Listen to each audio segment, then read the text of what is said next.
let us analyze now the Stirling cycle from a thermodynamic point of view.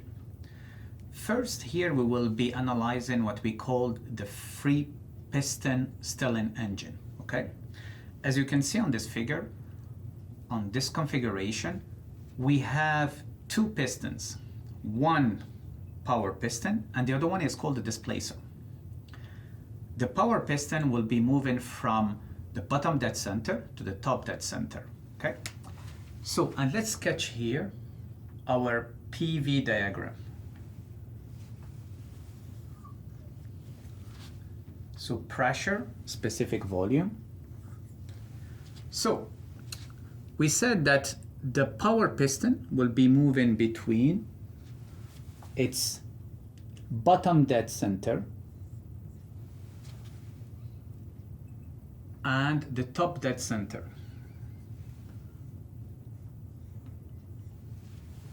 Okay, so when we start at state 1, the piston is at the bottom dead center, its lowest position, and we start with the compression process. So the piston will move up, reaching the top dead center, state 2.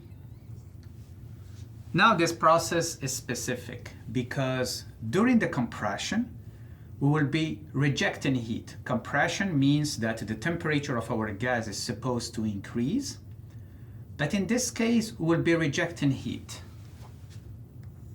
with the Q out.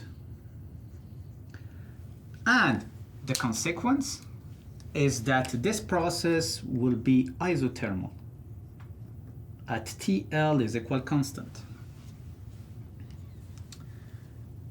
Now, the piston is at the top dead center.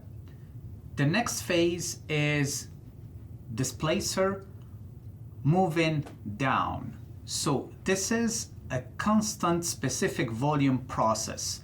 So you'll see that the displacer is moving down, so therefore forcing our substance, that can be air, helium, or hydrogen, you can use any substance here, because it's an external combustion engine, will move to the top.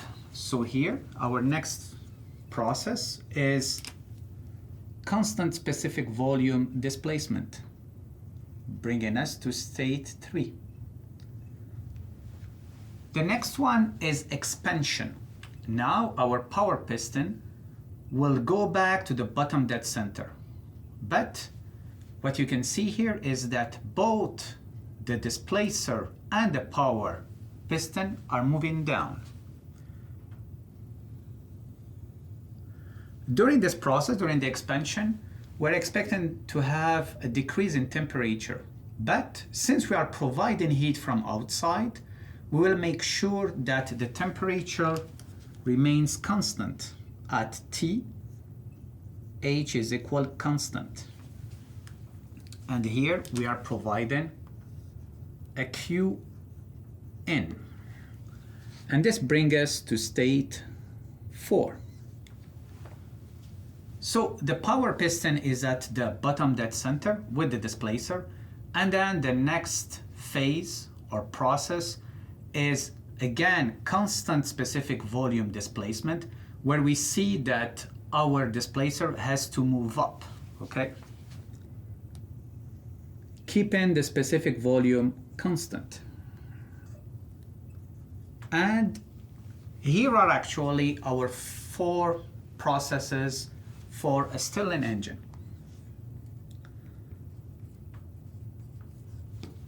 or Stirling cycle. So now what's amazing about this cycle is the fact that we are having 2 processes that are at constant temperature, isothermal compression and isothermal expansion. Now at this stage we have to ask ourselves an important question regarding the isochoric processes 2 to 3 and 4 to 1. Basically, how our gas manages to go from the cold to the hot side and from the hot side to the cold side, okay? And here comes the amazing contribution and idea of Robert and James Stirling. So basically, they developed a new system called the Regenerator. Actually, in the original patent of 1816, the first thing they describe is a heat exchanger. And the idea, it's a smart one. So basically, when we have the gas going from 4 to 1, so it will go around our displacer and it will cool down. And to cool down, it will transfer its heat to the regenerator.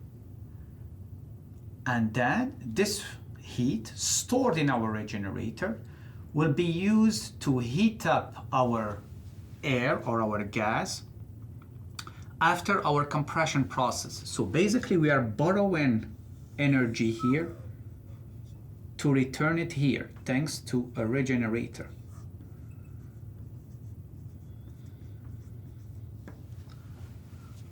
Or regeneration process.